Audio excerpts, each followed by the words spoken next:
kawan saya terima kasih atas respect dari Bapak terhadap kami. Akhirnya kalau tadi Bapak contohkan mungkin pembangunan fisik saja, rumah susun yang banyak yang ternyata akhirnya melampaui target, itu adalah salah ukur keberhasilan itu. Tapi bagaimana dengan pembangunan politik, pembangunan hukum, bahkan moral bangsa sendiri? Saya kira mungkin itu sudah tercantum dalam GBHN saja. Mungkin ada secara letterlock di sana disebut, tapi komitmen kita ke arah sana mungkin masih belum optimal kalau saya lihat. Karena waktu juga udah habis, ya kita sudahilah kesempatan ini.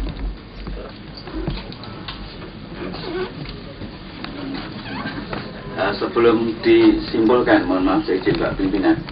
Tadi saya dengar celutukan suara sabotase. Kejadian yang pertama itu adalah pembicara sendiri yang nyenggol ini dan mati. Ini di tengah-tengah suasana seperti Anda jangan coba-coba memancing hal yang seperti itu. Itu juga memancing dalam air keruh itu.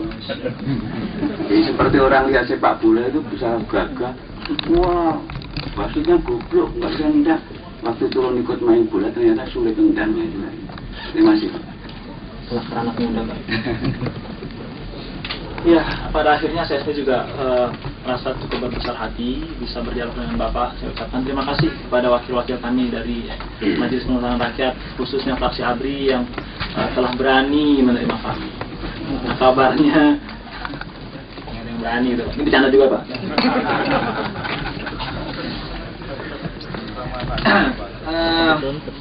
Iya, jadi itu Pak. Kalau kita melihat selama ini intinya adalah bahwa indikator-indikator yang kita tanya, apa indikator yang ternyata sudah jelas, walaupun sedikit waktu kita bisa melihat ternyata lebih dibobotkan pada indikator-indikator material, fisik sifatnya Pak. Ya, memang itu ada datanya, jelas kemudian. Tapi itu pun sebenarnya ada data-data counternya yang menunjukkan bahwa itu pun belum sempurna benar. Nah, permasalahan yang kedua, hal-hal yang bersifat non-material. Inilah yang kemudian kami coba ungkapkan seperti misalnya reformasi-reformasi moral, politik, sosial, politik, budaya, dan sebagainya. Nah, hal-hal ini yang kemudian membuat kami setelah berdialog juga dengan Bapak, setelah menyimak dinamika-dinamika dalam forum ini, ya inilah suara kami Pak.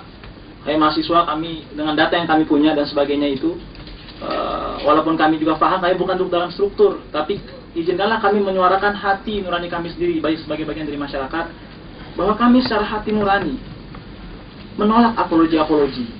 Dan secara hati nurani pula kami menyatakan menolak laporan pertanggungjawaban Presiden Republik Indonesia. Ya ini karena kemarin kami merasa kecewa ketika data-data itu ketika dibentuk undang-undang data kami kok sebegitu mudahnya gitu. Bukan ya oke dengan alasan-alasan kemudian ada proses-proses luar dan sebagainya, tapi kok nggak ada catatan-catatannya begitu. Nah ini kemudian yang membuat kami berpikir seperti itu.